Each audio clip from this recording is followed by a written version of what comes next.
Welcome back to Fox 43 AM Live. Join us now are Cody Foster with Advisors Excel, Al Bonner with Topeka Youth Project, and the undefeated ABO Kansas Missouri heavyweight champion, John Cantrell.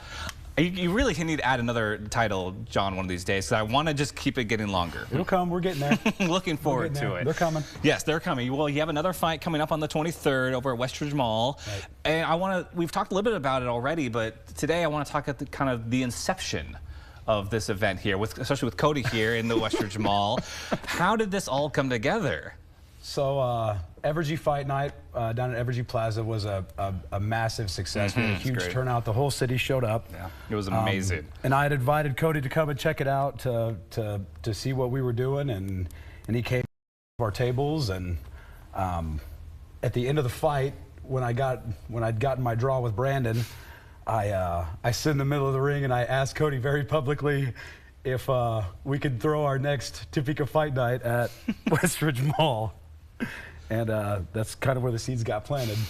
Cody, how does it feel to be constantly called out by John over here? I know he's called you out a couple times on the show here. Yeah, well, you know, I told him if he would have knocked him out that night, I would have said yes on the spot. But since it was a draw, we had to think Work about out the negotiate. details. But John's pretty relentless, you know. So he just stayed on top of it. And honestly, I told him, I think first time we met, I'm like, have you been in the mall? Like, are you sure this is going to make a lot of sense? But I think, you know, especially this time of the year, having an enclosed space that makes some sense. And I think one of the things we've tried to do at the mall in the time being until we can really start some of the renovation there is, like, if there are events that bring people out in the community, we want to say yes to as many of those as we can. So we started talking through, you know, and there's a lot of things like insurance, risks, some of those things that we had to think through. But I'm excited for it. So yeah, we're going to kill it. It was fun seeing it downtown. Hopefully we'll have a huge draw out there too. That's great. Well, it's funny you say that because as of today, we are officially sold out. Wow, that would be a big draw. So there will be, we should get some tickets back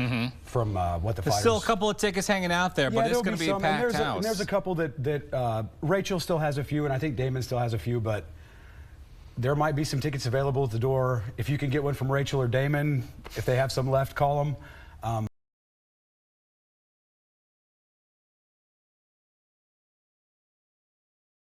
Actually, we're going to have KSNT there to record it. Oh, and then it'll be aired on hopefully one of your guys' networks right after. Don't quote me on that one there. Well, so we ran into a small problem.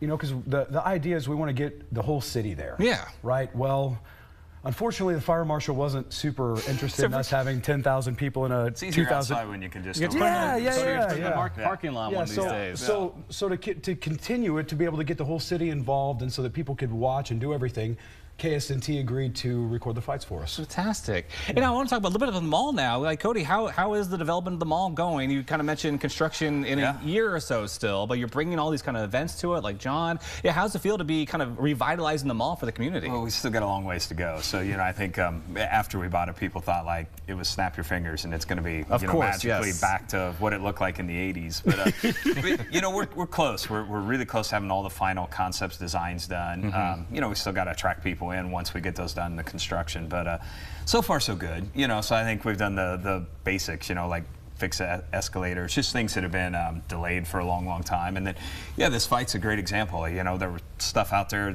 this past weekend, the Chocolate Festival, Spirit Mind Body Festival. There's Sneaker Fest tomorrow that Eric and Save Souls is putting on there. So I think anything that we can say yes to that we think is going to bring some traffic out there, at least in the short term, till we're able to kind of execute the big vision we have for it. But I mean, that's a five-ish year project. I think for us to it's a huge endeavor you brought on. It's a good one, but it's a fun one. It's been a lot of fun working on it, and I think beginning of the year people see kind of the vision that we have for it come to life a little bit more. So wonderful. Yes, I am for one very excited to see the mall kind of get revitalized. I think it's going to be so cool. I was talking a little bit earlier about some of the stuff I want to see. It might not be happening quite yet, but one day I'll have my dream come true. But it's going to be such a packed house for the fight night here. What's that mean for the Topeka Youth Project, Al?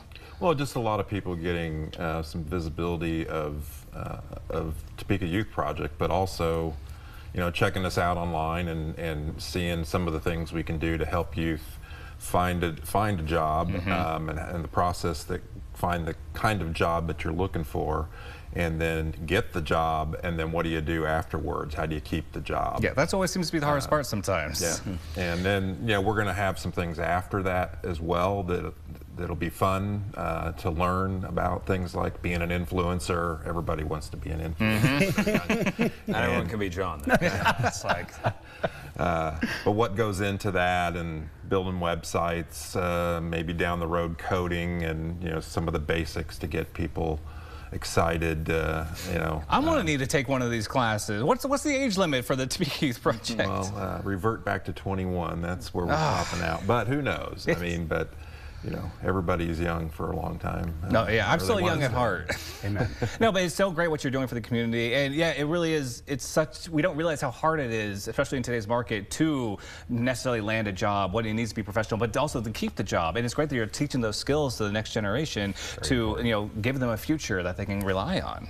Well, John about this before, but everybody needs help getting good employees and that are more prepared and kind of understand maybe even how to act and interact with coworkers and your boss and things like that. Right, setting clear expectations. What is expected of me at this interview? What is expected of me once I start my job? Yeah, I think I remember I got a job one time just because I wore a tie to it compared to everybody else. You never know what the bar is, and it's great that you're giving people a step ahead. Exactly. Wonderful. And for real fast, Al, just how can people reach out to you guys if they want to kind of learn more about Topeka? Well, the easiest way right now is just to go to topekayouthproject.com, and we have a list of different ways you can support, certainly financial, but right now we're looking for people that want to help with all this education, that have the expertise and the passion to work with young people. So that's the initial effort. We're trying to reinvent some of this to be from the ground up, rather than just push stuff out and nobody shows up. It needs to work, and it needs to be also part of what the parents are interested in helping and pushing their kids to do.